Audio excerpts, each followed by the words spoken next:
नमस्कार, मी माधव गंगाधर आफळे, संचालक श्री साई श्रद्धा योग मंडळ पुणे. श्री साई श्रद्धा योग मंडळ पुणे व श्री समर्थ सेवा मंडळ सज्जनगड यांच्या संयुक्त विद्यमानं आपण सज्जनगडवर एक योग संवर्धन शिबिर आयोजित केलंय. त्याच्या तारखा आहेत 18 मार्च ते 21 मार्च. या शिबिरामध्ये महर्षी पतंजलींच्या अष्टांग योगाचं आपण संपूर्णपणे विश्लेषण करणार आहोत. यम, नियम, आसन, प्राणायाम, प्रत्याहार, धारणा, ध्यान आणि समाधी हे अष्टांग योगांचे तर आहेतच. हे अष्टांग योग आहेच, त्याच्याशिवाय ओंकार ध्यान, शरीर व्यवस्थापन, शुद्धिक्रिया, माझा आनंद योग इत्यादी विषय खूप चांगल्या पद्धतीने चर्चा होणार आहे. तरी ज्या योग अभ्यासकांना योगाबद्दल रुची आहे त्यांची रुची तर वाढवलीच जाईल, आणि जे योग अभ्यासक नवीन आहे, ज्यांना ह्या योगाबद्दल माहिती नाही, त्यांच्याबद्दल सुद्धा योगाभ्यासाची रुची वाढवली जाईल. अशा स्वरूपाचं हे योग शिबिर आहे. धन्यवाद.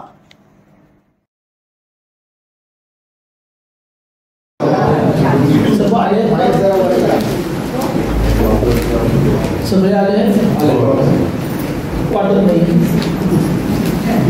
तरुणांनी वर बसायचं तर आश्चर्य वाटत.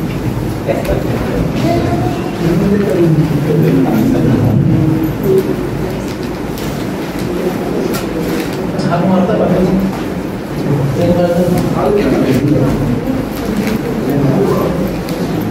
बाहेर कोणी आहे का?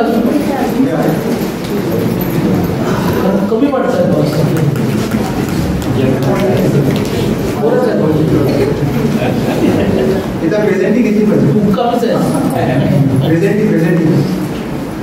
सुरू करायच्या काही 2-3 मराठी बोलायचं तर ऑब्झर्वेशन सांगणार आहे.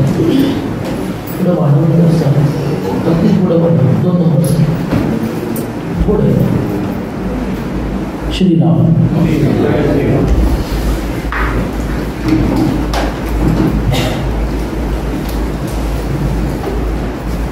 आमचा CC कॅमेरा सगळीकडे चालू असतो.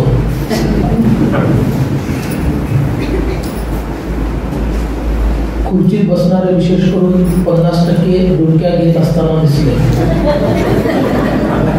आता नाही, मागच्या 2 सेशन्सचं सांगतोय. आता डोक्यात घेऊच देणार नाही.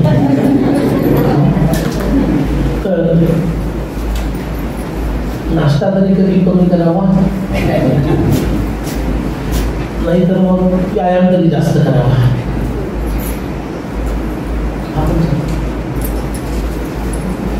एक ऑब्झर्वेशन. दुसरं, मधल्या सुट्टीचा गैरवापर मोबाईल वापरून केला जातो. ते कर्मपिशाच 3 दिवस दूर ठेवा. मग काय तो योग साधता येईल. कारण त्या कर्मपिशाची अशी स्वतःचा योग साधून घेऊ नका, तो जन्माला पुरणार नाही. ठीक आहे, तर ते दूर ठेवा, काही होणार नाही. त्यामुळे तुम्हाला पण आमचा मोबाईल दिसेल, पण आम्हाला तो उद्योग दिलेला इथं, ते काम आम्हाला इथं करावं लागतं. तुम्हाला काय काम दिलं इथं? योगाचं शिक्षण घेणं, अभ्यास करणं, चिंतन करणं. बरोबर आहे. काही लोक तर सत्र बुडवून मोबाईलवर बोलत असताना दिसत. काय त्यांचा एवढा इमर्जन्सी कॉल होता, काय पेटलं होतं, लंका धन नुकतेच करून आले होते, काय माहिती नाही. तर हे नको व्हायला. ठीक आहे, कारण इतके वक्त इथून लागून आलो. मी तर ठीक आहे, इथलाच आहे, माझं काही प्रश्न नाही. पण बाकीचे वक्त लागून इथं आलेले आहेत, ते तुम्हाला काहीतरी देण्यासाठी आले, ते घ्यायला आपण तयार नाही, असं नको व्हायला. तर हे थोडं आपण पाळूया. ठीक आहे, पुढच्याला खूपच मान वर करून बघावं लागतं असं नाही आहे ना. करूया सुरू.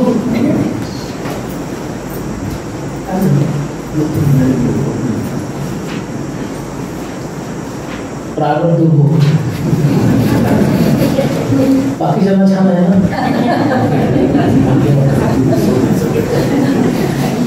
जय जय शुका सारिके पूर्णमेवागे जाचे वशिष्ठा परिज्ञान योगेश्वराचे कवी वाल्मिका सारिका मान्यैसा नमस्कार माझा सद्गुरु रामदासा. जय श्रीराम जय राम जय जय राम. श्रीराम जय राम जय जय राम. श्रीराम जय राम जय जय राम. श्रीराम जय राम जय जय राम. श्रीराम जय राम जय जय राम. श्रीराम जय राम जय जय राम. श्रीराम जय राम जय जय राम. श्रीराम जय राम जय जय राम. श्रीराम जय राम जय जय राम. श्रीराम जय राम जय जय राम. श्रीराम जय राम जय जय राम. श्रीराम जय राम जय जय राम. श्रीराम जय राम जय जय राम. श्रीराम जय राम जय जय राम. श्रीराम जय राम जय जय राम. श्रीराम जय राम जय जय राम. जय जय जय रघुवीर समर्थ.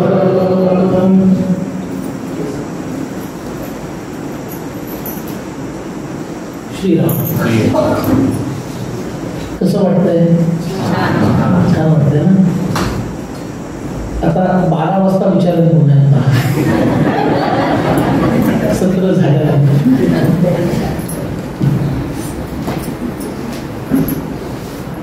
आताचा विषय काय आहे? ताणतणावाची व्यवस्था छान लावणे. बघा आपल्याला विषय पण नीट सांगता यायला पाहिजे, बरोबर ना. तणावाचं व्यवस्थापन असं करायचं की माझ्यातला घालून दुसऱ्यामध्ये वाढवायचं, बरोबर आहे. मला कोणी बोलवल्या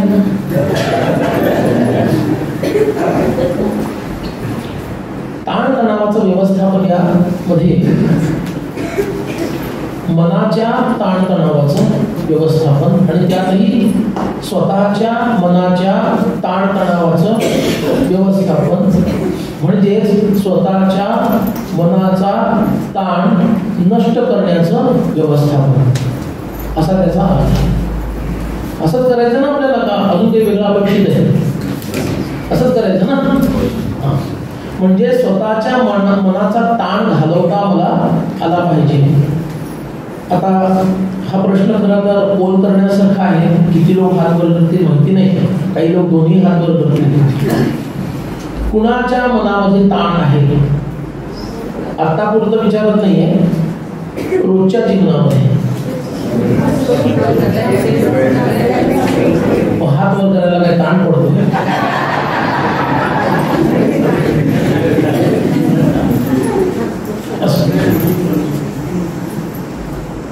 मनाला ताण का पडतो हे एकदा लक्षात घेतलं की त्यानंतर त्याचा ताण कसा घालवायचा हे त्याच्या वरताण म्हणून आपल्याला साध्य करता येईल, बरोबर. बघा विषयाची योजना कशी झाली. पहिलं जर सत्र झालं आजचं शारीरिक स्वरूपामध्ये जे झालं ते झालं. ज्ञान सत्रातलं बोलतो मी, शरीराच्या संदर्भातील होतं, बरोबर आहे. नंतर प्राणांच्या संदर्भातील होतं, आता मनाच्या संदर्भातील आहे. आणि त्यानंतर इंद्रियांच्या संदर्भातील असेल त्याला प्रत्याहार असं म्हणतात. ते आजच आहे ना, उद्या प्रत्याहार हा उद्याचा विषय आहे. कारण माझं अस्तित्व शास्त्रानुसार 5 अंगांचं आहे. त्याचं स्थूलातील स्थूल अंग हे शरीर हे आहे, हे शरीर. रक्तमांसाचं शरीर, ज्याला आपण शरीर असं म्हणतो. त्याच्याहून सूक्ष्म भाग जो सांगितला तो इंद्रिय. ती इंद्रिय आहे, कर्म आणि ज्ञान इंद्रिय. त्याच्या पुढचा टप्पा सांगितला प्राण, प्राण तत्व, ज्याचा आता आपण प्राणायामाच्या संदर्भातील प्रवचन ऐकलं. प्राण या तत्वाचं, ठीक आहे. त्यानंतरचं अस्तित्व आहे ते अंतःकरण, त्यालाच आपण मन असं म्हणतो. शास्त्रामध्ये त्याला अंतःकरण म्हणतात. करण शब्दाचा अर्थ आहे उपकरण, इन्स्ट्रुमेंट, जे आत असणारं मानवी जीवन आणि एकूणच पशूंचं सुद्धा जीवन चालवण्यासाठी योग्य असं असणारं जे उपकरण आहे, इन्स्ट्रुमेंट आहे, त्याला काय म्हणतात? अंतःकरण, आत असणारं करण. मग त्यालाच त्यांना थोडी खुर्ची द्या कोणी देऊ शकतात या कोपऱ्यात असेल ते अंतःकरण झालं. हे आपलं त्याहून सूक्ष्म म्हणजे आतील अस्तित्व आहे. त्याच्यातील सुद्धा विभाग पाडलेले आहेत. तो विषय आता वेळेच्या बंधनामध्ये कितपत जमेल तेवढा बघूया, बघण्याचा प्रयत्न करूया, कारण आपलं लक्ष ताणतणाव याच्यावर जास्त असेल. आणि त्यानंतर जे येतं त्याला म्हणायचं आत्मस्वरूप, माझा आत्मा. म्हणजे काय झालं? शरीर, इंद्रिय, प्राण, अंतःकरण किंवा मन आणि आत्मा. बरोबर आहे? हे माझे 5 स्तर आहे जीवनाचे. माझा आजचा अनुभव काय आहे? पशूंचा अनुभव असतो शरीर. पशूंचा अनुभव काय आहे? शरीर. त्यांना इंद्रियांचाही इतका असा अनुभव येत नाही. बरोबर? त्यात थोडे उन्नत झालेले जे पशु आहेत, गाय आहे, हत्ती आहे, डॉल्फिन आहे, वानर आहे, यांना देह, अंतःकरण यांची अनुभूती येते. मनाची तितकीशी येत नाही. काहींना बुद्धिमान प्राणी म्हणतो ना आपण, हत्तीला बुद्धिमान म्हणतो, डॉल्फिनला बुद्धिमान म्हणतो, चिंपॅन्झीला बुद्धिमान प्राणी म्हणतो, माणूस सोडून या 3-4 लोकांना आपण बुद्धिमान प्राणी म्हणतो. बरोबर आहे? तर ह्यांना त्या अंतःकरणात असणाऱ्या बुद्धितत्वाची सुद्धा अनुभूती आलेली असते. मनुष्याकडून हे अपेक्षित आहे की त्याला देहाचं तर भान आहेच, त्याला इंद्रियांचंही भान आहे. बरोबर?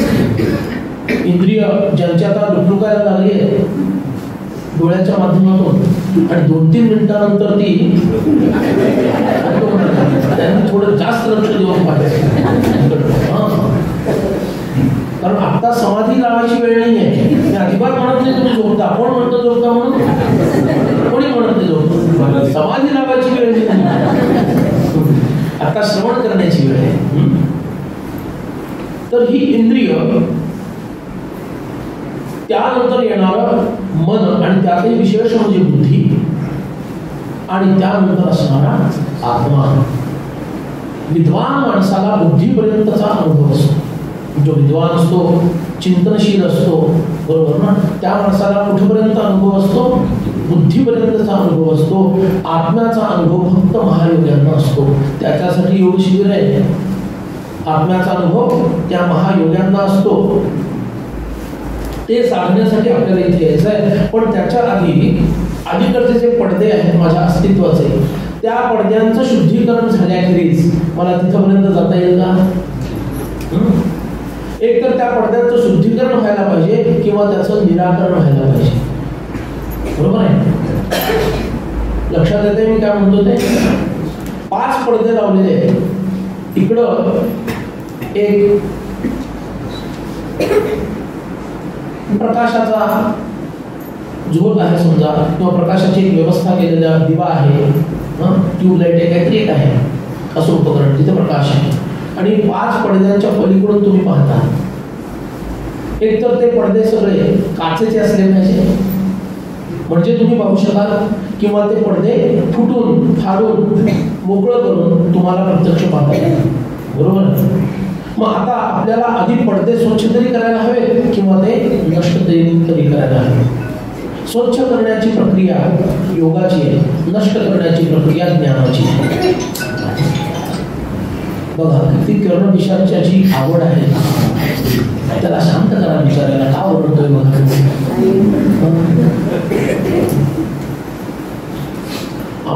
अभ्यास या गोष्टीचा होतो ना, की समर्थ अशी योजना करतात, ताण तणाव येऊ न देता प्रवचन कसं करा.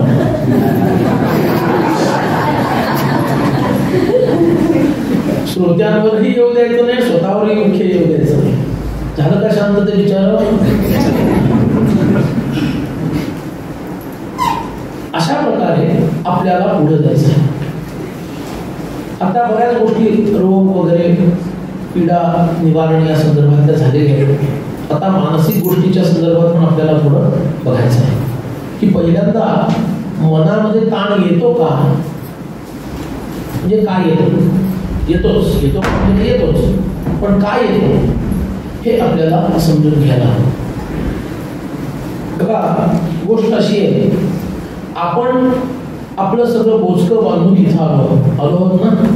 मग त्याला कोणी सॅक म्हणेल, त्याला कोणी पिशवी म्हणेल, पडशी सध्या कोणी आणतं की नाही माहिती नाही, नसावे पडशी आणणार, पडशी हा शब्दही माहीत नसेल, असंही असते बरोबर. कोणी पोतं आणलं का, नाही एवढं नाही ना, म्हणजे फक्त 4 दिवसात तुम्ही निघणार, म्हणजे मला टेन्शन नाही.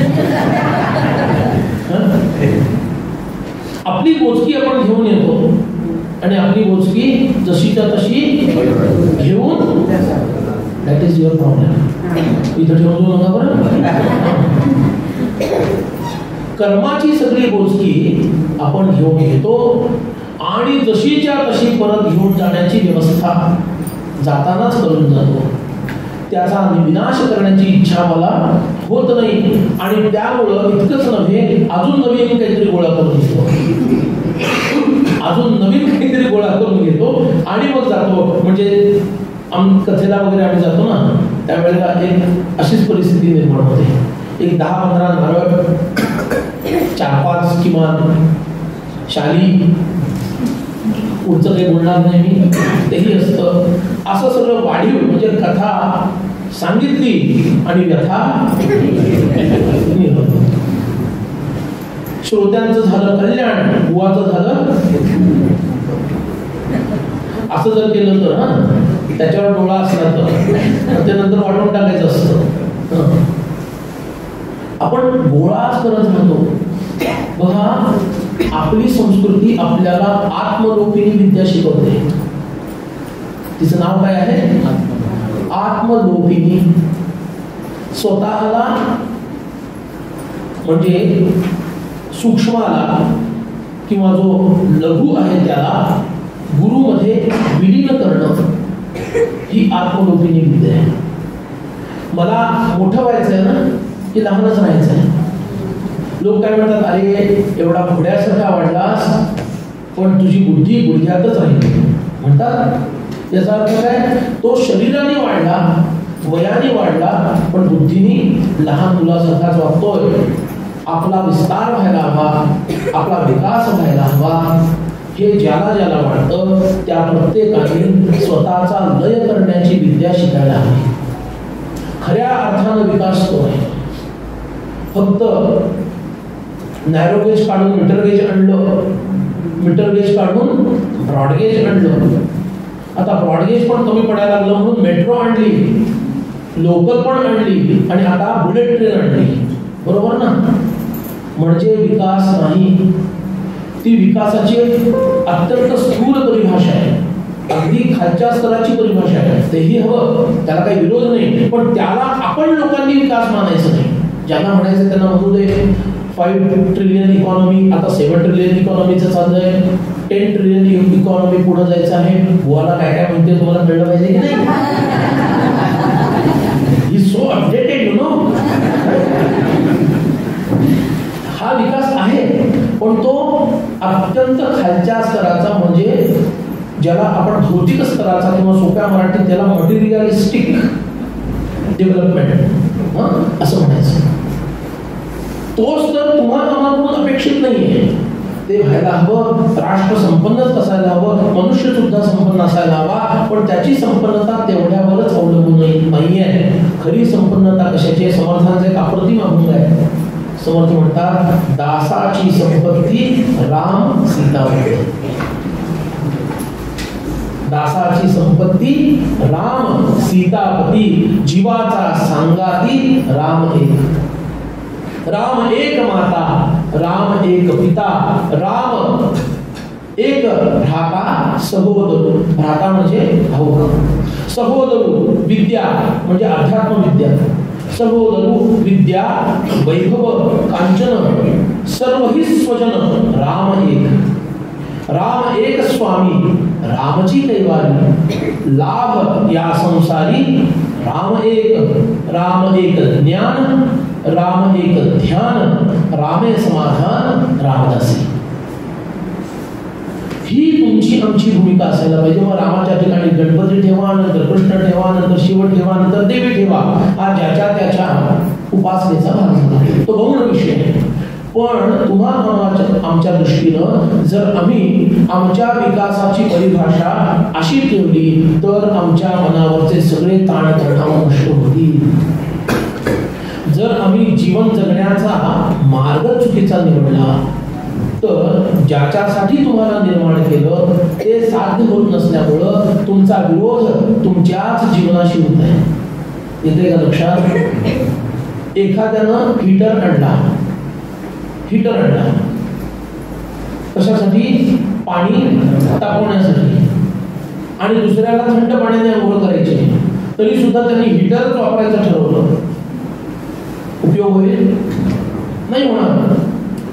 मला मनुष्य देह मिळाल्यानंतर नेमकं मला काय मिळवायचं आहे हे जे यंत्र दिलेलं आहे आपल्याला, ते यंत्र कशासाठी डिझाईन केलेलं आहे हे जोपर्यंत मला कळणार नाही तोपर्यंत त्याचा योग्य वापर माझ्याकडून होईल का? नाही होणार ना. की होईल? खुर्चीत बसलेल्यांचं काय मला लक्षात येईल का? त्यांचं मत वेगळं दिसतंय नाही ना, असं काही. म्हणून आधी मनुष्य म्हणून मी जन्माला आल्यानंतर माझं काय दायित्व आहे, मला कशासाठी भगवंताने निर्माण केलं हे तरी करायला हवं. आणि हे कळल्यानंतर मग या यंत्राचा सदुपयोग कसा करायचा, सध्याच्या मराठीमध्ये म्हणायचं झालं तर effective utilization of this human body. बरोबर आहे? इफेक्टिव्ह युटिलायझेशन, अगदी परिणामकारक पद्धतीनं. जसं मी मगाशी म्हटलं अमुक करू नका, आता परिणामकारक पद्धतीनं हे योग शिबिर संपन्न व्हावं. बरोबर आहे ना? त्याच वेळेला सुरू झालंय, त्याच वेळेला संपणार पण आहे, पण ते परिणामकारकरित्या व्हायला हवे. त्याच्यासाठी आम्ही जे करायला पाहिजे ते आम्ही करणार आहोत, पण तुम्ही जे करायला पाहिजे ते तुम्ही केलंच पाहिजे. आणि ते करणं आहे ते दोन पद्धतीचं आहे, विधी कर्म आणि निषेध कर्म, दोन्ही पद्धतीनं करायचं आहे. जे करायला हवं ते करायलाच हवं, पण जे अजिबात करता कामा नये ते अजिबात करता कामा नये. म्हणून माझ्या मनामध्ये जे ताणतणाव निर्माण होतात ना, त्याच्यातील एक प्रधान कारण हे आहे की मला जे करायचं नाहीये ते मी बऱ्याच वेळेला करत असतो. आणि ती करण्याची सवय जन्मोजन्मींची लागलेली आहे, या जन्माची फक्त नाही, जन्मोजन्मीची ती सवय लागलेली आहे. म्हणजे आपल्या लक्षात येईल की त्याच्यावर विजय मिळवणं किती कठीण आहे. भगवंतांनी भगवद्गीतेमध्ये अर्जुनाला सांगितलं, बाबा अर्जुना, मनावर नियंत्रण आण, मन संयमित ठेव. अर्जुनाने तक्रार केली. काय केली? चंचलम हि मन कृष्ण प्रमाथी बलवत दृढम तस्य निग्रहमन्यहम वायुरेव सुदुष्ट. कृष्णा, तुला सांगायला काय जात आहे? मनाला संयमित कर. तुला म्हणायला काय जाते? बाबा, या मनाची अवस्था कशी आहे तुला काय सांगू? चंचलम हि मन कृष्ण. अरे इतकं चंचल आहे मन. आता मी इथं बसलेलो आहे अण्णा गोवा हॉलमध्ये सज्जनगडावर, पण पोचलंय कुठं ते मन? कुठं पोचलंय सांगा बरं, खरं खरं सांगा. उगीच काय खरं खरं सांगा. इथेच नाही? हा, यांनी बरोबर ऍक्शन करून दाखवलं.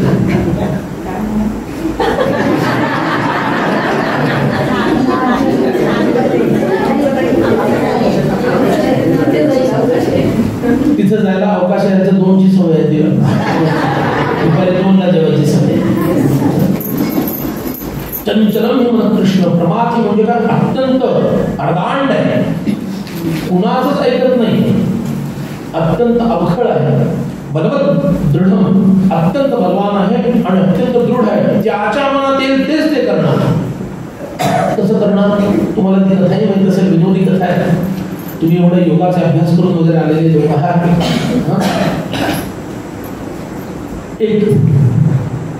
एका माणसाला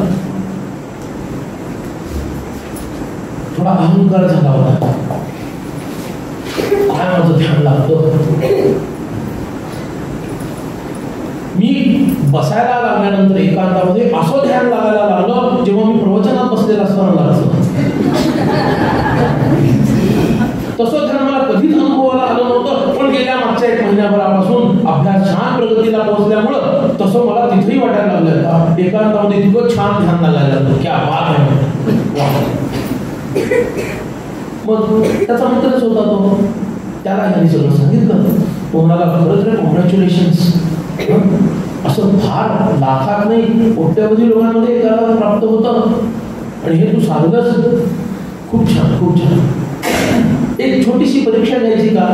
कोणाला हे परीक्षा, पण माझ्याशी खरं बोलशील बरं, कारण तुझ्या मनात काय चाललंय मला कसं म्हणणं नाही, खरं म्हणणं, खरं म्हणणं.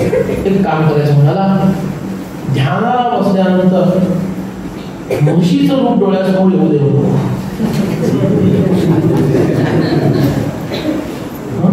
म्हशीचं रूप, तो विवाहित होता, त्यामुळं असं कुठलं रूप नेमकं त्याच्या डोळ्यासमोर येणारच नव्हतं, जे येण्याची शक्यता खूप जास्त असते.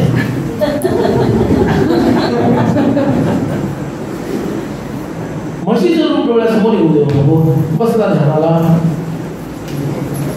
तासभर ध्यान करतोय.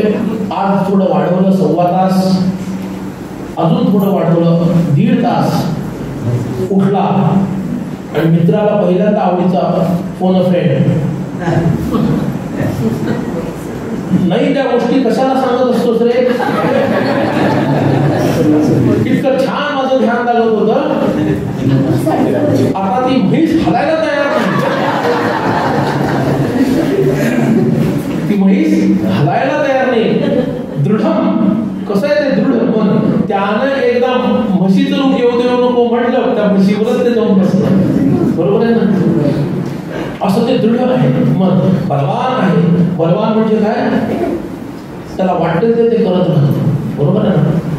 अभ्यासाच्या वेळेला क्रिकेटची मॅच पाहायची वाटते, क्रिकेटची मॅच पाहताना हॉटेलला जावं असं वाटतं, हॉटेलमध्ये गेल्यानंतर अभ्यास करावा असं वाटतो.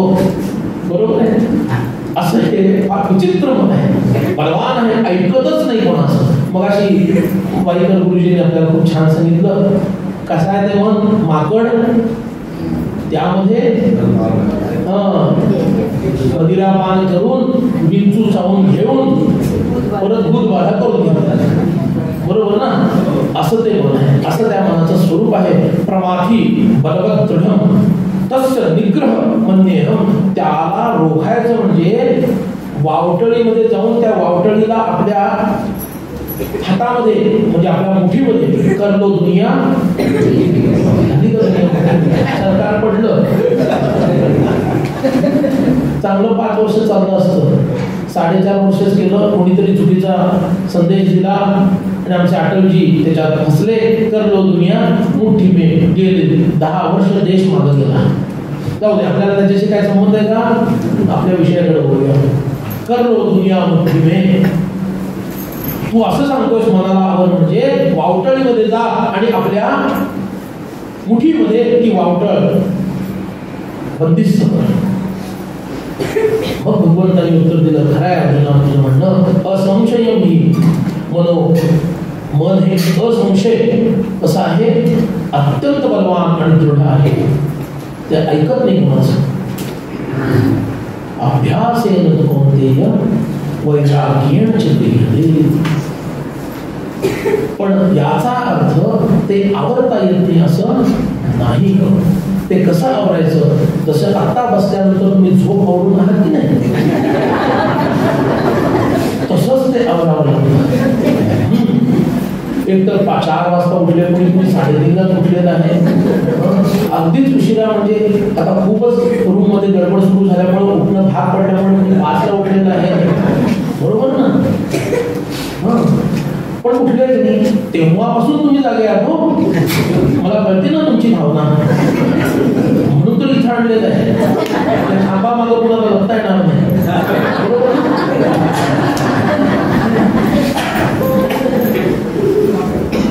ज्याप्रमाणे आता तुम्ही आवरून धरलेलं आहे आपल्या इंद्रियांना, आपल्या मनाला, तसं आवरून धरावं लागतं. अभ्यासेन तु कौंतेय वैराग्येण चित्ते. याच्यातील अभ्यास आणि वैराग्य या 2 गोष्टी लक्षात ठेवायच्या. कायम these are mandatory things, indispensable things, ज्याच्याशिवाय होऊच शकत नाही. असं आहे आमची तुमची गंमत अशी असते की आपण अध्यात्माला लागल्यानंतर किंवा या योग मार्गाला लागल्यानंतर अभ्यास सुरू करतो, वैराग्याकडे दुर्लक्ष होतं. काय होतं? अभ्यास सुरू करतो, वैराग्याकडे दुर्लक्ष होतं. कारण वैराग्य हे कठीण आहे, अभ्यास त्या मनानं सोपं आहे. कारण एखादी गोष्ट करणं हे सोपं असतं, एखादी सवय रोखणं आणि ती मोडून काढणं अवघड असतं. खरं की खोटं आहे ना? आता मोबाईल बद्दल किती सूचना द्याव्या लागल्या? का द्याव्या लागल्या? सवय आहे. बघा, एकदा प्रयोग करून बघा. म्हणून एक सुचवतो तुम्हाला, हे काही माझं नाही आहे, रामकृष्ण परमहंस देवांनी सांगितलेली गोष्ट आहे. ते म्हणायचे साधकाने वर्षातून एकदा तरी महिनाभर एकांतात जावं, गृहस्थ असेल तर. आमच्या सारख्यांसाठी तर सदैवच सांगितलंय, जेवढा काही लोकसंपर्क ह्या माध्यमातून येईल तेवढा, बाकीचा वेळ एकांतात. साधकानं वर्षातून एकदा तरी 1 महिन्यासाठी एकांतात जावं. आणि एकांतात याचा अर्थ तिथं मोबाईल पण तुमचा बंद पाहिजे. आणि आत्मपरीक्षण करा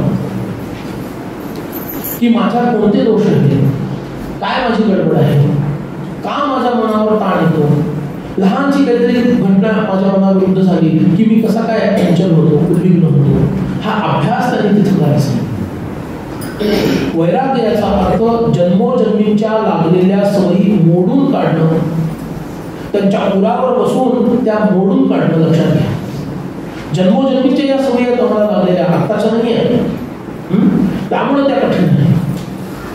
एखादा मद्यपी असतो, त्याला ते जे व्यसन असतं ते किती भयंकर असतं, तो त्याच्याशिवाय जगू शकत नाही. पण संत म्हणतात तुम्ही सुद्धा मद्यपीच आहात. तो त्या विशिष्ट फळापासून किंवा काही फुलापासून बनवलेली मदिरा आहे, त्याचं तो सेवन करतोय. तुम्ही प्रपंचरूपी मदिरेचं सेवन करता. कशाचं? प्रपंचरूपी मदिरेचं आकंठ सेवन करता. आणि त्यामुळे या जन्मामध्ये त्याचा विनाश होतो, पण ही प्रपंचरूपी मदिरा तुमचा जन्मोजन्मी विनाश करते.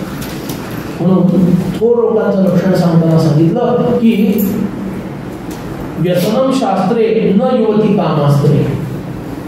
ज्ञानी लोकांचं लक्षण काय आहे? त्यांना व्यसन असतं शास्त्रांचं, कामादी विकारांचं व्यसन नसतं. लोकांना कशाचं व्यसन असतं? कामादी विकारांचं व्यसन लागतं. म्हणून माझ्या मनावर ताण का पडतो याचा अभ्यास करताना मला एक लक्षात घ्यायला पाहिजे की माझं विहित कर्म भगवंताने काय योजलेलं आहे.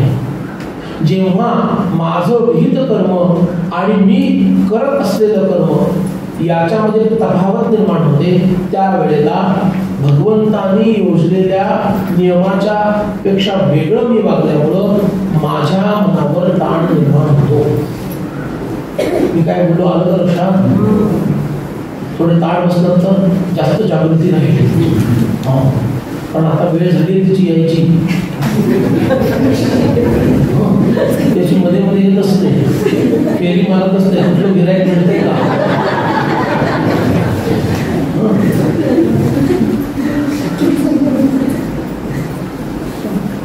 खोल श्वास अरे घ्या. सोडा म्हटल्याशिवाय सोडायचं नाही. संतपणे सोडा. झाला फ्रेश. तिथून पुढे 1 तास.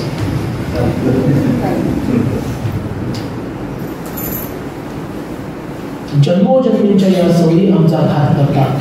त्यामुळे पहिल्यांदा मी जेव्हा या अभ्यासाला लागतो मला हे कळायला हवं की भगवंतानी त्याचा प्लॅन काय आहे माझ्यासाठी. माझा प्लॅन माझ्या डोक्यात असतो, हो मी अमुक करणार अमुक करणार. भगवंताच्या मनात काय प्लॅन आहे त्याचा विचार आपण करतो कधी.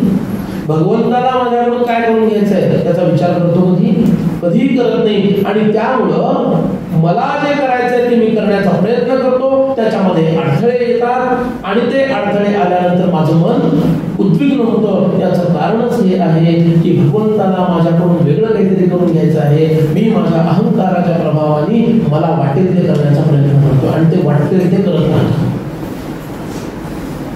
मग आता भगवंताला माझ्याकडून जे काही करून घ्यायचं आहे हे मला कसं कळणार. That is the next question. बरोबर आहे. हे बघा, राम करता आहे असावे अभ्यंतर. बरोबर आहे. भगवंतच खरा करता आहे, मी कोणी नाही. बरोबर ना. गीतेमध्ये काय सांगितलं, निमित्त मात्र भवसव्य साचिन. अर्जुना तू काय हो, निमित्त मात्र हो. या भीष्मादिकांना मी आधीच मारलेला आहे संकल्पातून. कशातून? संकल्पाने यांना मी आधीच मारलेलं आहे. आता त्याचं साधन तुला बनायचं की नाही ते तुझं ठरवून. तू नाही आलास तर मी दुसऱ्याला येतो. भगवंताचा संकल्प कधी व्यर्थ जात नाही. आपलं काम हे आहे की I am not in opposition with what is his plan. भगवंताच्या प्लॅनच्या विरुद्ध मी नसणं हे माझं भाग्याचं लक्षण आहे. कारण त्याचा प्लॅन तयार असतो, त्याचा रोडमॅप पहिल्यापासून तयार असतो. त्याच्यातील एक सहभागी म्हणून मला काम करायचं आहे की विरोधक म्हणून काम करायचं आहे हे मला ठरवता आलं पाहिजे. तुम्ही म्हणाल अर्जुनाच्या समोर प्रत्यक्ष भगवंत होते म्हणून त्यांनी त्यांचा प्लॅन सांगितला. आमच्या समोर कुठे भगवंत आहेत हो, आम्हाला कसा करणार त्यांचा प्लॅन. खरं ना, हा प्रश्नच आहे. भगवंतांनी माझ्याकडून काय करून घ्यायचं ठरवलं आहे हे मला कसं कळणार. त्याच्यासाठी तर योग शिबिर आहे, त्याच्यासाठी तर योग शिबिर आहे. जर मी अंतर्मुख होऊ शकलो, जर मी माझ्या आत उतरू लागलो तर माझा संवाद त्या भगवंताशी हळूहळू का होईना व्हायला लागतो. हा अनुभव आहे ज्ञानी लोकांचा. मी तो प्रयत्नच कधी करत नाही कारण मला त्याची गरज वाटत नाही. याचं कारण माझा वैराग्य कमी पडतं. मला बाहेरच्या गोष्टीमध्ये इतका रस आहे की आत जाण्याची इच्छाच माझी नष्ट होते. अहो कितीतरी लोक असे असतात, ध्यानाला बस म्हटल्यानंतर लहान मूल शांत बसेल पण ह्याला बसता येत. असे डोळे मिळतात, असे बघितलेले लोक ध्यानाला बसलेले. लक्षात येतं काय प्रकरण आहे ते. किती जन्मांचं काय काय गोष्ट घेऊन आलेले आहेत हे लक्षात येतं. आपली मुद्रा कशी असते, किती शांत आपण आहोत का, याच्यावर सगळं पाहण्याला लगेच कळतं. त्याची दृष्टी जागृत आहे ना त्याला लगेच कळतं काय आहे बाबा हे प्रकरण समोरचं. त्याच्यासाठी आधी हे प्रकरण काय स्वतःच हे कळलं पाहिजे. नुसतं समोरच्याला बघून काय उपयोग आहे. दाखवण्यामध्ये मूर्ख लक्षणं दिली, पडक मूर्ख लक्षणं दिली. लोक लावतात दुसऱ्यांसाठी, हा हे लक्षण याला लागू, ते लक्षण त्याला लागू, ते लक्षण त्याला लागू आणि ह्याला सगळीच लागू. इकडे कुठं लक्षण. म्हणून समर्थाने एक सुंदर ओवी सांगितली सगळ्यांनी लक्षात ठेवण्यासाठी. तुम्हाला माहितीही असेल, लोक नाना परीक्षा जाणती परी अंतर परीक्षा नेणती तेणे प्राणी करंटे होती प्रत्यक्ष अर्थ. नाना परीक्षा जाणती. अरे बऱ्याच गोष्टी त्याला बाहेरच्या माहीत असतात पण मी कसा आहे हेच त्याला माहीत नसतं. आणि आपल्याला माहीत नाही आहे दुर्दैवानं. मी कोण आहे, कसा आहे हेच मला माहिती दिली. आता 50 पार केलेले काही लोक आहेत त्यांच्यासाठी म्हणून सांगतो, या वयामध्ये प्रायः, सगळ्यांसाठीच असं नाही पण प्रायः या वयामध्ये भय नावाची एक गोष्ट जन्म घ्यायला लागते. कोणती? भय. अब तेरा क्या होगा, त्याच्या ऐवजी अब मेरा क्या होगा. कालिया म्हणजे तो काळ, तो कालियाच आहे ना. अब मेरा क्या होगा, कालिया. खरं आहे की कुठं आहे? त्याच्यामुळे मनाला ताण येतो. नको त्या गोष्टीचं चिंतन आम्ही करतो. चिंतन कशाचं करावं? बरं तो चिंता तरी कशाची करावी? चिंता कशाची करावी? अरे जगाचं कल्याण कशी होईल याची तरी चिंता करावी. समर्थांनी केली होती ना, स्वामी एकांती वैसती प्रांतीचे लोक दर्शनास येती. आजूबाजूचे लोक एकांतात म्हणजे स्वामी कुठे तरी घरीच जाऊन बसायचे जंगलामध्ये, तरी सुद्धा त्यांना शोधून लोक त्यांच्या दर्शनाला जायचे. स्वामी एकांती वैसती प्रांतीचे लोक दर्शना येती. सकळ प्रांतीचा परामर्श घेती चिंता करीती विश्वाची. सकळ प्रांतीचा परामर्श घेती चिंता करीती विश्वाची. कैसी देव देवालये तगती. हे देव देवालय कशी काय टिकून राहतील? त्यांचा विध्वंस सुरू आहे, म्लेच्छ विध्वंस करताय. कैसी देव देवालये तगती. कैसे कुटुंब वत्सल लोक जगती. कैसे क्षेम राहील जगती. कोणीकडे जाते नाही. जर चिंताच करायची असेल तर जगाच्या कल्याणाची चिंता करावी. आम्ही चिंता कशाची करतो? स्वतःची करतो.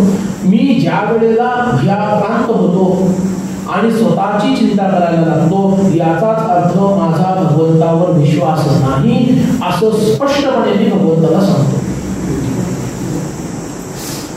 येते का लक्षात मी काय म्हणतोय ते? खुर्चीवाले लोक ताट बसून जरा काहीतरी प्रतिक्रिया द्या.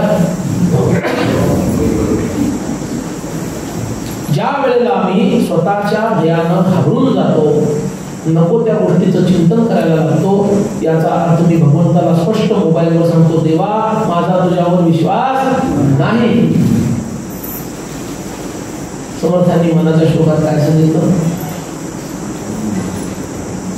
भवाच्या भये काय भीतोसी दंडी. धीरे मना धीर ठाकासी सांडी. रघुनायका सारिका स्वामी शिरी. नुपेक्षी कदा कोपऱ्या दंडधारी. अरे यमराज जरी तुझ्या समोर आला ना, तरी रघुनाथाची जर तुझ्यावर कृपा असेल तर त्या यमराजाला परत पळून जावं लागेल. इतका ज्या भगवंताचा प्रभाव आहे, तो जर माझ्या मस्तकावर आहे आणि मला त्याचं भय वाटतं, मग मी भक्त आहे का? आपण स्वतःला विचारायला पाहिजे. म्हणून भयाक्रांत मन ज्याचं आहे ना, त्याच्यामुळं ताण येतो मनावर. भय कधी येत नाही सांगू का? मनामध्ये वैराग्य असेल तर माणूस निर्भय होतो, आणि मनामध्ये आसक्ती असेल तर माणसाला भय वाटल्याशिवाय राहत नाही. भोगे रोग भयम, कुले च्युती भयम, विद्ये नृपाला भयम, माने दैन्य भयम, बले रिपु भयम, रूपे जराया भयम. शास्त्रे वाद भयम, गुणे खल भयम, काये कृतांता भयम, सर्वं वस्तु भयान्वितं भुवि नृणां, वैराग्यमेवा भयम. एक वैराग्यच असा आहे की जे अभय आहे, निर्भय आहे. 9 गोष्टी सांगितल्या भर्तृहरींनी. भय कशामुळे वाटतं? पुन्हा कुणाला वाटतं? भोगे रोग भयम. शरीर स्वास्थ्य सांगत असताना मगाशी सरांनी आपल्याला सांगितलं, कोविडचं वगैरे काहीतरी सांगितलं त्यांनी. भोग भोगणाऱ्याला रोगाचं भय असतं ना. तिसऱ्या वेळेला आईस्क्रीमचा कोण खाताना तिसऱ्या वेळेला लागोपाठा काय वाटतं? उद्या बोलता येईल का? इतकं तर बोलायचं असतं रोज. ते बोलल्याशिवाय दुसऱ्याचं चालेल काय? बरोबर ना? मी इकडा हात केला म्हणजे असं हसू नका तुम्ही. चुकून ते सवय न झाला असा.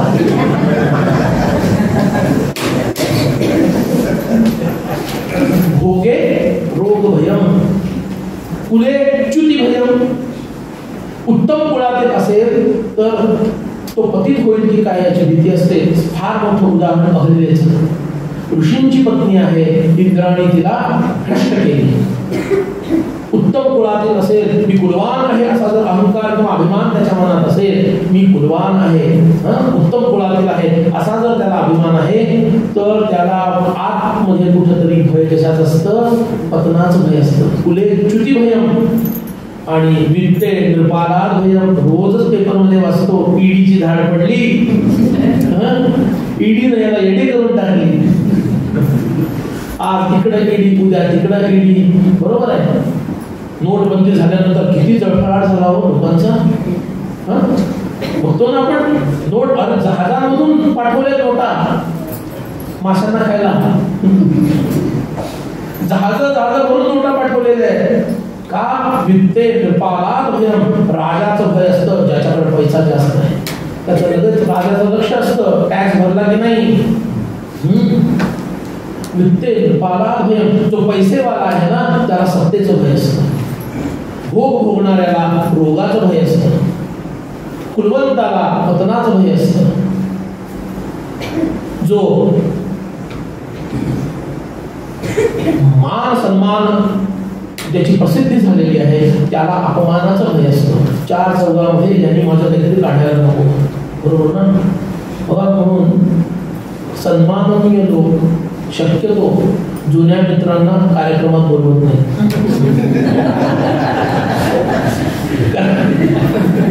पूर्वी काय दिवे लावलेले आहेत, बालपणी म्हणा, तरुणपणी विशेष करून म्हणा, काय काय ह्यांनी दिवे लावलेले आहेत हे सगळं त्यांच्याकडं असतं. आणि ह्याची स्तुती सुरू झाली की त्याचं लक्ष त्या मित्राकडेच असतं. ह्याची रिॲक्शन काय,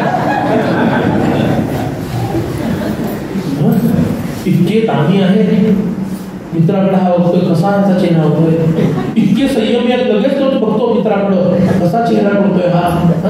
माने दैन्य भय. माझा अपमान होईल की काय. सन्मान वाटणाऱ्याला दैन्याचं भय असतं, म्हणजे मला अपमानित व्हावं लागेल की काय याचं भय असतं. माने दैन्य भयम. बले रिपुभयम. बलवंताला शत्रूचं भय असतं. बलवान आता बघा, अमेरिका चीनच्या विरुद्ध का लागलेली आणि चीन भारताच्या विरुद्ध काय आहे.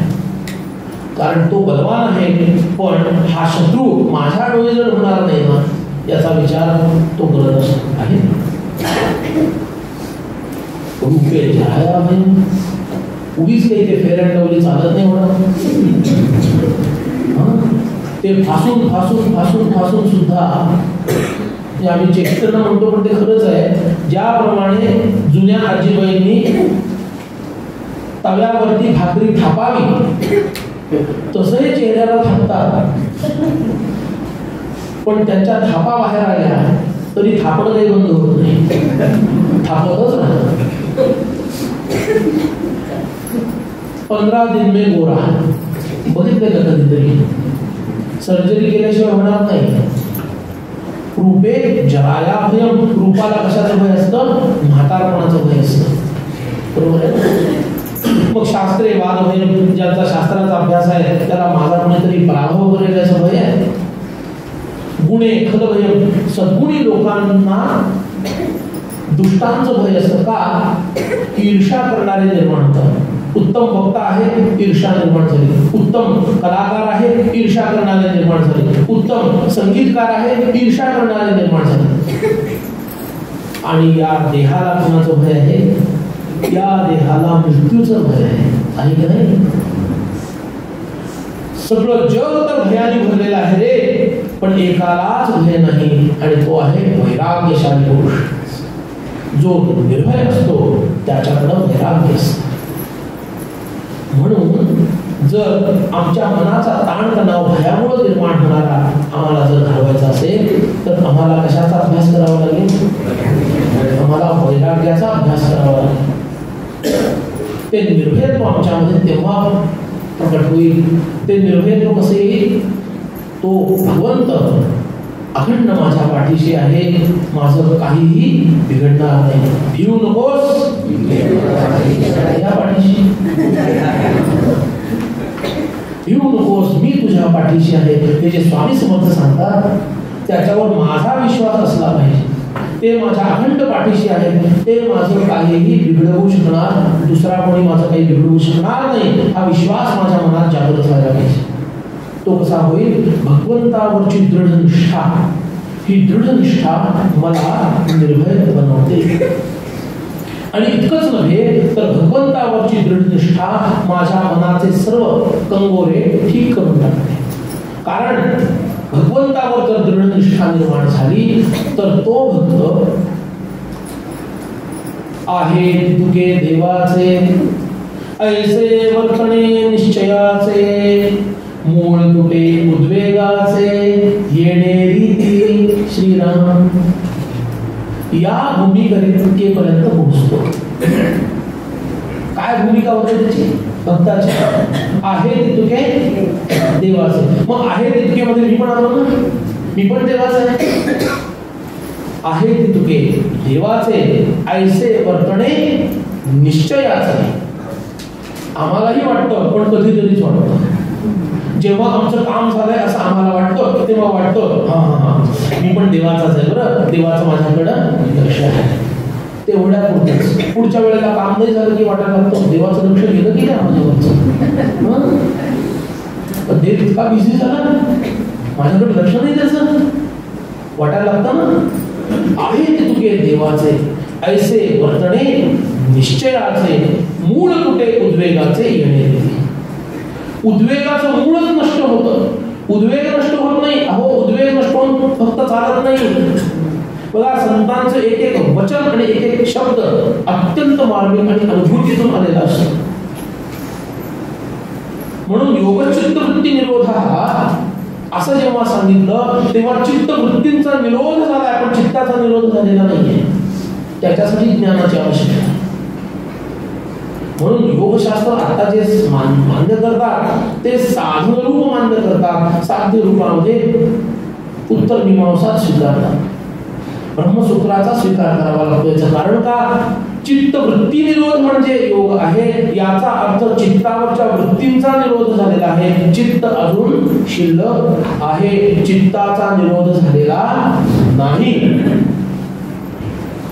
समाधीमध्ये चित्त वृत्तींचा निरोध होईल, पण चित्ताचा निरोध करण्यासाठी त्या समाधीच्या गर्भातून ज्ञानाची प्रकटीकरण व्हायला पाहिजे.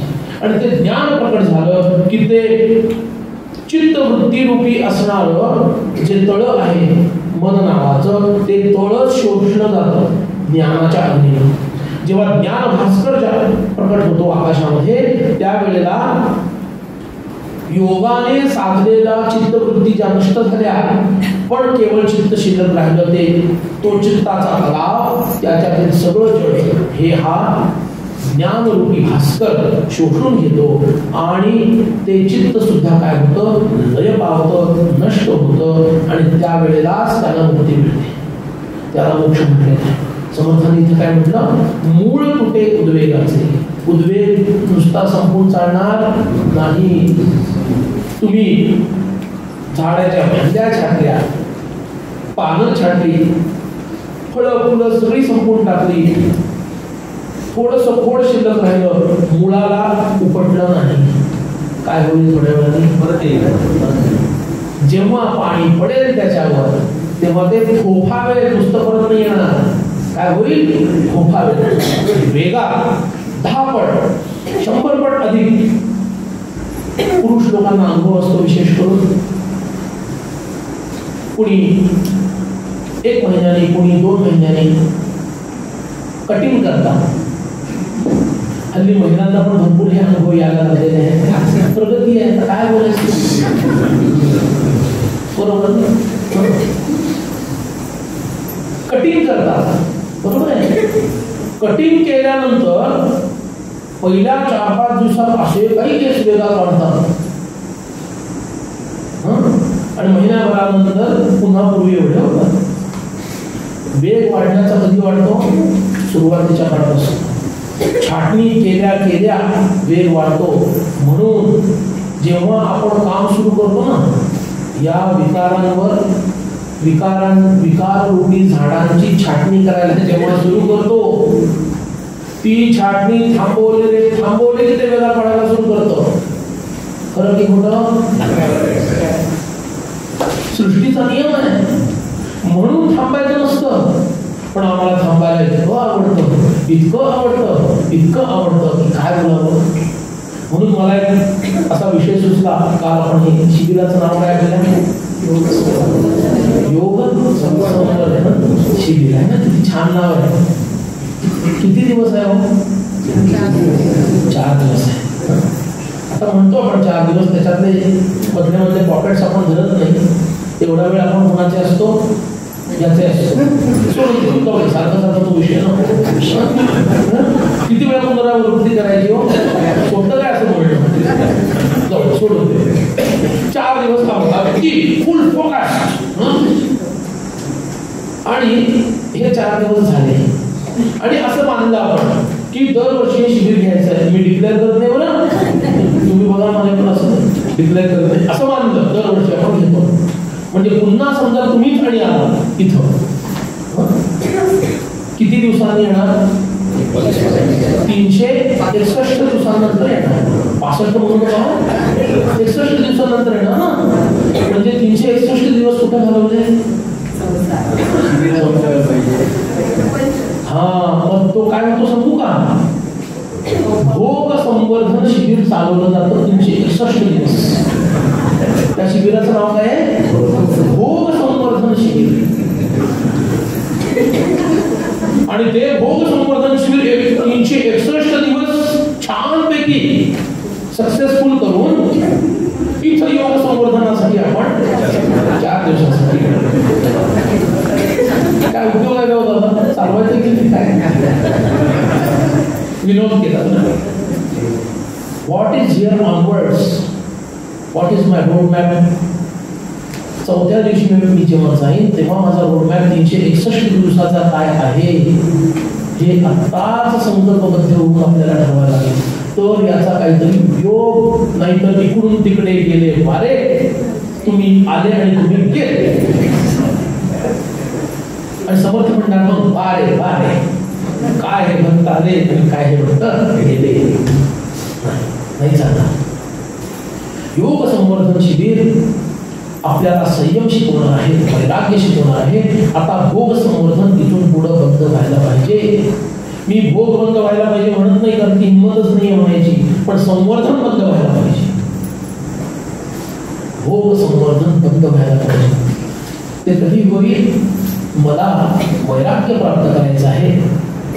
प्रपंचातून लक्ष बाजूला काढून प्रपंच फक्त कर्तव्यापुरता आणि परमार्थ अत्यंत आवडीनं करायचा आहे. सध्या आपलं बरोबर उलट आहे. प्रपंच आवडीनं करतो, परमार्थ सवडीनं करतो. मग तो निवडीनं माणूस उचलतो. तो बघतो कोणाला निवडायचं. तो भगवंत आपल्याला निवडायचं की कोणाला निवडायचं ते बघतो. जेव्हा आपण यमराजाच्या पुढे उभे राहू, भगवंत तर काही समोर येणार नाही. इतके तर आपण काही दिवे लावलेले नाही. यमराजा समोर येणार. ते काय म्हणणार? किती योग संवर्धन शिबिर अटेंड केलीस रे कठ्या? आणि घरी जाऊन काय केलंस? भोग संवर्धन केलंस. तुला जास्त शिक्षा. असं नाही होऊ द्यायचं.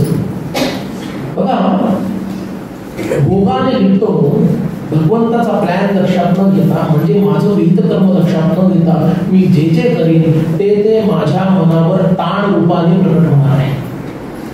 कारण हे यंत्र ज्याच्यासाठी डिझाईन केलेलं नाही त्याच्यासाठी तुम्ही तो वापरत आहात. तुम्ही त्याचा खटारा करत आहात. बरोबर ना? उदाहरण सांगू का? सगळ्यांना माहिती आहे तेच उदाहरण आहे.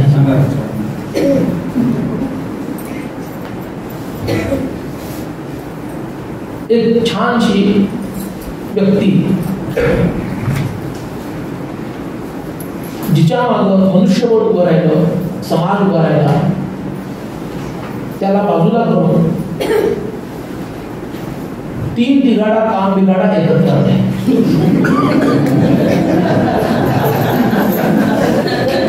छान मस्त उंचावरा गोल असे मस्त ती व्यक्ती. काय त्या व्यक्तीबद्दल त्यांच्या मनात होतं माहिती नाही. त्याला बाजूला केलं आणि 3 तिगाडा खांब बिगाडा खटारा घेऊन आले. नेमकं त्यावेळेला कोविड आला. हे म्हणाले खूप बरं झालं, देवरायांनी आमची राखली लाज. आणि नंतर काय केलं मग, त्यांनी आपले सगळे छक्के पंजे लढवले आणि त्यांच्यातले लोक बसले, बरोबर. आणि मग मुंबईतून सुरत मार्गे कामाक्षी देवीचं दर्शन घडवून शांतादुर्गेलाही दाखवलं आणि मग पुन्हा मुंबईमध्ये प्रवेश झाला. असं आम्ही सुद्धा मन, चित्त आणि अहंकार नावाचा खटारा बरोबर घेऊन बुद्धी नावाच्या चांगल्या माणसाला दूर करत आहोत. आणि या तिघाडीचा बिघाड जेव्हा ही बुद्धी करू शकते ना, त्यावेळेला आपला ताण कमी होणार आहे. कारण ही बुद्धी आत्म्याकडून प्रकाश घेते. बुद्धी काय करते, आत्म्याकडून प्रकाश घेते. पण त्याच्यामध्ये 3 खलक पुरुष आहेत. कोण आहेत, अहंकार, चित्त आणि मन. हे 3 लोक हिला सारखं टाकत असतात आणि तिघ पॉवरफुल आहेत. बरं, आम्ही पण खत पाणी कुणाला देतो, या तिघांना देत असतो. ही बिचारी बारीक बारीक बारीक बारीक होत चालली, तिच्याकडे कुणाचंच लक्ष नाही. जेव्हा आपलं लक्ष तिच्याकडे जातं आणि ही खरी कामाची आहे, हे तिघं घटिंगण आहेत. चित्त, मन आणि अहंकार हे घटिंगण आहेत. हे जेव्हा लक्षात येतं आणि त्या बुद्धीकडे आमचं लक्ष जातं, त्यावेळेला आपण तिचं पोषण करायला लागतो, तिला टॉनिक द्यायला लागतो. बरोबर आहे. झाली टॉनिकची वेळ 12:15. आपण तिला द्यायला लागतो शक्ती. आणि ती शक्ती कोणती आहे, साधनेतून जी शक्ती मिळते ती शक्ती बुद्धीला प्राप्त होते. साधनेतून मिळणारी शक्ती. आणि ऍट द सेम टाइम या तिघांना मिळणाऱ्या शक्तीचा पुरवठा बंद करतो. म्हणजेच त्याला वैराग्य असं म्हणतात. किती अवघड आहे. या तिघांची शक्ती पुरवण्याचं आपण काम बंद करत नाही, म्हणून आपण अडकलो आहोत. लक्षात घ्या.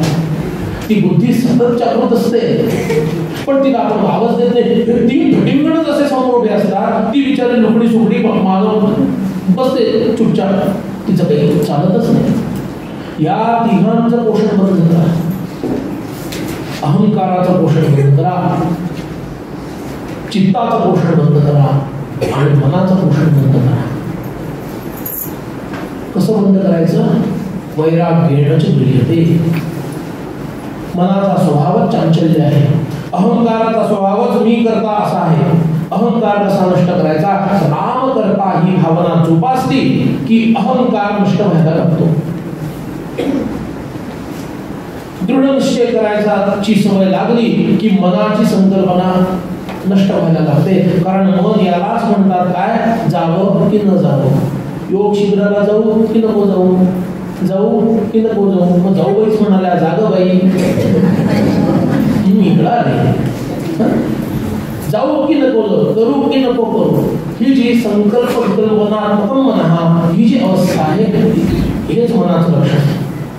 आणि हे याच्यातून बघा, मनाचा स्पॅन जितका मोठा ना तितका मनुष्य कनिष्ठ, आणि बुद्धीचा स्पॅन जितका मोठा तितका मनुष्य वरिष्ठ. लक्षात ठेवायचं. ज्याला तत्काळ निर्णय घेता येतात त्याचा अर्थ त्याला मनाला बाजूला करून बुद्धीच्या समोर जाता येतं. का, मनाचं स्वरूपच संकल्प विकल्प करूया, पण असं होईल म्हणून, पण नाही केलं तर तसं होईल. करत बस बाबा तुझं जे आहे. लग्नाला जावं न जावं, जावं न जावं, बारसाला जायची वेळ ते पोराच्या जायची, त्याचा संकल्पच होत नाही, निश्चयच होते. बघा, नेतृत्व गुण ज्यांच्या ज्यांच्यामध्ये असतं ते लोक कसे असतात, दृढ संकल्प कुठून येतो, बुद्धीचा दोष लक्षण आहे. निश्चयात्मिका बुद्धी, निश्चय करण्याचं सामर्थ्य कुणाचं आहे, बुद्धीचं आहे. संकल्प करणं, विकल्प करणं, तळ्यात मळ्यात कुणाचं लक्षण आहे, मनाचं लक्षण. आम्ही साधनेच्या बाबतीमध्ये तळ्यात आणि मळ्यातच असतो. म्हणून त्या भगवंताचा हात आमच्या गळ्यात पडत नाही, त्यावरच आमच्या गळ्यात येऊन पडते ना. जो जोपर्यंत मी निश्चय करत नाही की इथून पुढं या योग संवर्धन शिबिरातून जे काही मला मिळालं, मी माझा एक प्लॅन करेन आणि त्याच्या आधारावर माझा पूर्ण प्रत्येक दिवस इथून पुढे चालेल. हे जोपर्यंत निश्चयानं मी पक्क करत नाही, तोपर्यंत अशी हजारो जरी शिबिरं केली तरी आम्हाला प्राप्त विशेष काही होणार नाही. फक्त मानसिक समाधान. योग शिबिरात जाऊन आलो, सज्जनगडावर होतो, काय तिथली खीर आणि काय समर्थही दिसले नाही, योग शिक्षकही दिसले नाही, योग तर दिसण्याचा प्रश्नच नाही, खीर आणि आमटी मात्र लक्षात राहिली नाही. बाकीच्या यात्रेकरूंनी असं म्हणावं, इट इज ओके. तुम्ही आणि आम्ही असं म्हणावं, समर्थ काय धपाटा करते जोरात पाटील, बरोबर ना? म्हणून त्या बुद्धीची जोपासना आपल्याला करायची आहे आणि त्या बुद्धीची जोपासना सत्संगाशिवाय होत नाही. सतत सत्संग हवा. आणि खरा सत्संग कोणता सांगू? मीच माझ्याशी केलेला संवाद, तो खरा सत्संग. पण तो साधत नाही म्हणून हा सत्संग गरजेचा आहे. काहीतरी इनपुट्स मिळायला पाहिजे, त्याचं चरबी चरवण आतमध्ये व्हायला पाहिजे, ते व्हायला पाहिजे. बरं, आपण काय करतो बऱ्याच वेळेला बीज बरोबर घेतो, हे विचारांची बीज बरोबर घेतो आणि ते बीज फ्रीज मध्येच ठेवून देतो.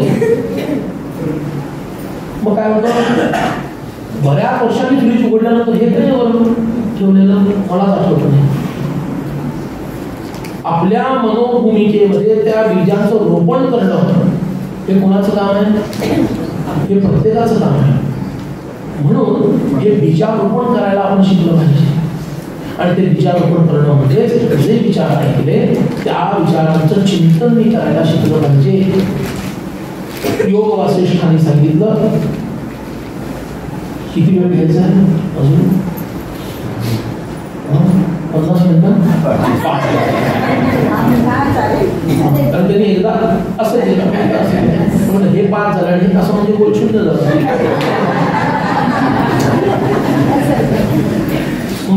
त्यांना 0वर 5 म्हणायचं तर मला 5वर 0 वाटतं.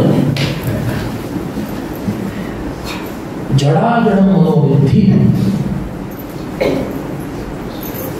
मन कसं आहे? जड आणि अजड दोन्ही स्वरूपाचं आहे. बघा, मनाच्या ताणावर आपण विचार करत आहे. ताण घालवायचा कसा, येतो कसा हे तरी लक्षात आलं, त्याचा आपण विचार करत आहोत. जडाजड मनोवृत्ती. संकल्पात्मा बृहद बहू. अजडम ब्रह्म स्वारूप्यात जडम दृश्यावशात. जड आणि अजड म्हणजे चेतन असं दुहेरी स्वरूप आहे. कुणाचं? मनाचं. ते जड आहे म्हणायचं का? जड आहे म्हणेपर्यंत ते अजड म्हणजे चेतनासारखं वागायला लागतं. कधी? जेवायच्या वेळेला. आणि ते चेतन आहे म्हणेपर्यंत जडसारखं वागायला लागतं. कधी? प्रवचनामध्ये.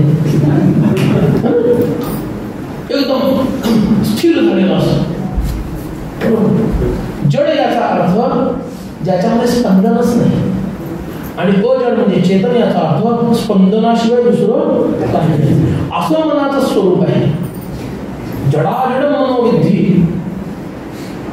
संकल्पात्मा बृहद बहू. बृहद बहू म्हणजे प्रचंड मोठा देह असणार. म्हणजे माझ्या पायाच्या तळव्यापासून ते माझ्या मस्तकावर हे जे स्थान आहे टाळूचं, इथपर्यंत ते व्यापन आहे. मन त्याचं स्थान हृदय तिथं असं दाखवतात. ते त्याचं विशेष स्थान आहे. तिथं ते जास्त प्रभावीपणे प्रकट होतं. पण याचा अर्थ ते तिथंच असतं असं नाहीये. मन संपूर्ण शरीराला व्यापून आहे. बृहद बहू. बृहद म्हणजे मोठं, बहू म्हणजे शरीर. संपूर्ण शरीराला व्यापून असणारं हे मन आहे. मग ते चेतन कधी असतं आणि ते जड कधी असतं? ज्या वेळेला ते ब्रह्मस्वरूपाकडे जातं त्यावेळेला ते चेतन असतं. आणि ते जेव्हा प्रपंचाकडे म्हणजे दृश्याकडे येतं त्यावेळेला ते जड होतं. जडामध्ये ताणतणाव आहे, चेतनामध्ये ताणतणाव नाही. त्यामुळं मला जेव्हा टेन्शन येतं ना, 1-2 परवलीचे शब्द सांगू का सध्याचे? विशेष करून तरुणांच्या तोंडात असणार. बरं का, तुमच्या तोंडात असतील की नाही मला माहिती नाही. म्हणजे तुम्ही तरुण नाही का काय असं तुम्हाला वाटेल? तसं नाही, वयाच्या दृष्टीनं तरुण असं मी म्हणतो. परवलीचे 2 शब्द आहेत तरुणांचे. सांगू शकाल कोणी? डिप्रेशन. असं तर तुम्ही खूपच काढले हो. आता मला डिप्रेशन मध्ये गेल्यासारखं वाटतं. एक आहे टेन्शन आणि दुसरं आहे बोरिंग. दर 2 तासांनी मी बोर झालो असं म्हणायचं आणि दर 3 तासांनी मी टेन्शन मध्ये असं म्हणायचं. बरोबर आहे? बरोबर आहे. बोरिंग आणि टेन्शन याचा अर्थ मी जिवंत आहे असं त्याला वाटतं. माझ्या जिवंतपणाचं लक्षण काय? प्राण म्हणजे श्वास आणि उच्छ्वास. टेन्शन हा श्वास, बोरिंग हा उच्छ्वास. प्राण चालू म्हणजे जिवंत आपण म्हणतो ना. त्याला असं वाटतं मला कधीतरी बोर व्हायला पाहिजे, मला कधीतरी टेन्शन यायला पाहिजे. या संकल्पना बदलायला हव्या. त्याला तसं का वाटतं?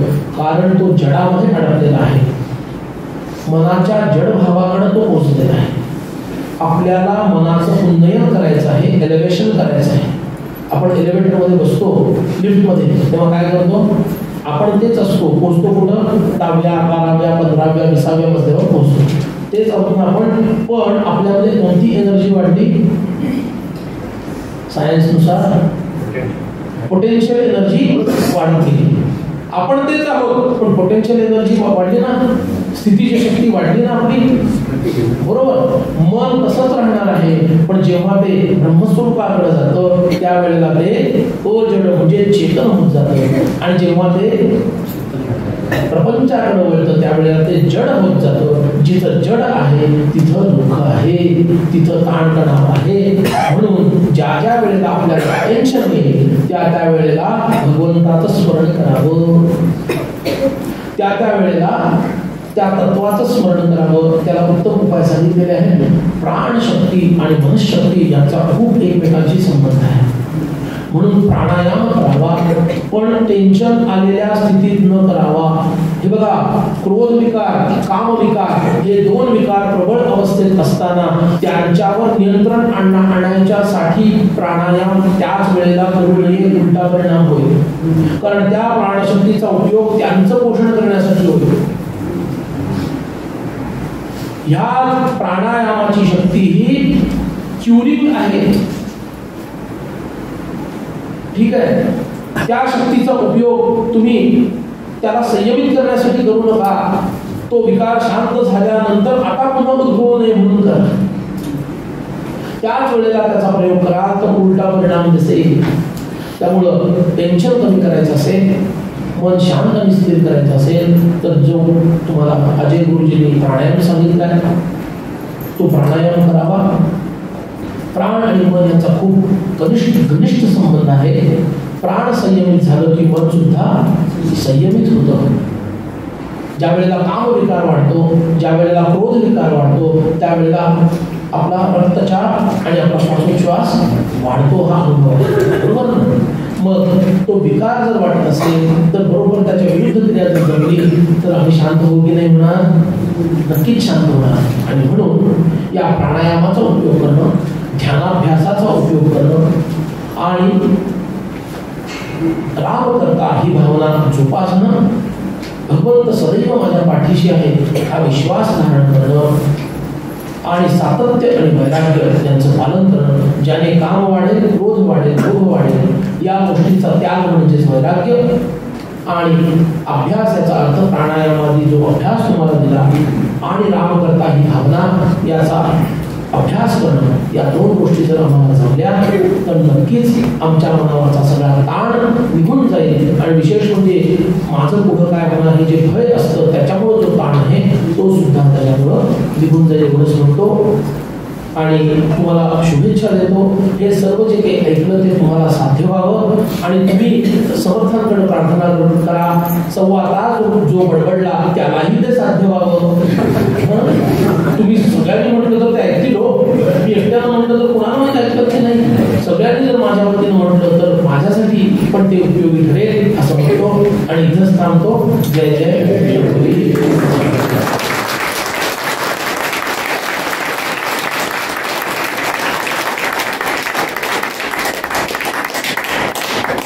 आता ॲडमिनिस्ट्रेटिव्हच्या भूमिकेमधून भोजनाची तयारी झालेली आहे. सगळ्यांनी छान आपले गुरुजी सांगतील त्याप्रमाणे. नमस्कार, मी माधव गंगाधर आफळे, संचालक श्री साई श्रद्धा योग मंडळ पुणे. श्री साई श्रद्धा योग मंडळ पुणे व श्री समर्थ सेवा मंडळ सज्जनगड यांच्या संयुक्त विद्यमानं 4 दिवसांचं योग शिबिर, योग संवर्धन शिबिर आपण 18 मार्च ते 21 मार्च श्री सज्जनगड येथे घेतलं.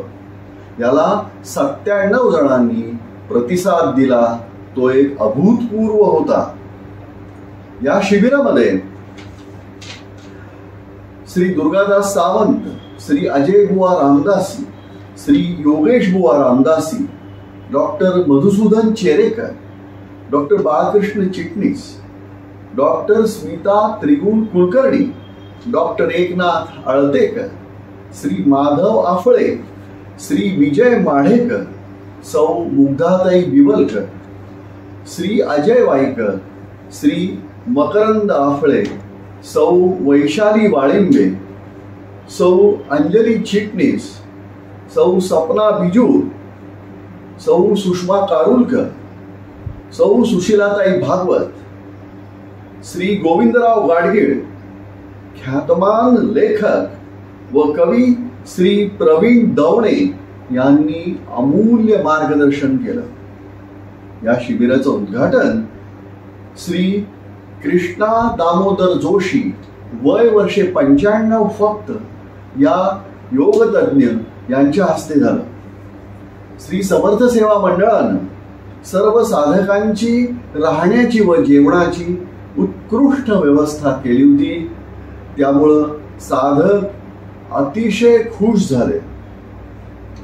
सज्जनगडाच्या पावन व पवित्र भूमीमध्ये योग या विषयावर ज्यांना योग जाणण्याची इच्छा आहे, जिज्ञासा आहे व योग अभ्यासकांना हे शिबिर एक पथ मार्गदर्शक ठरलं.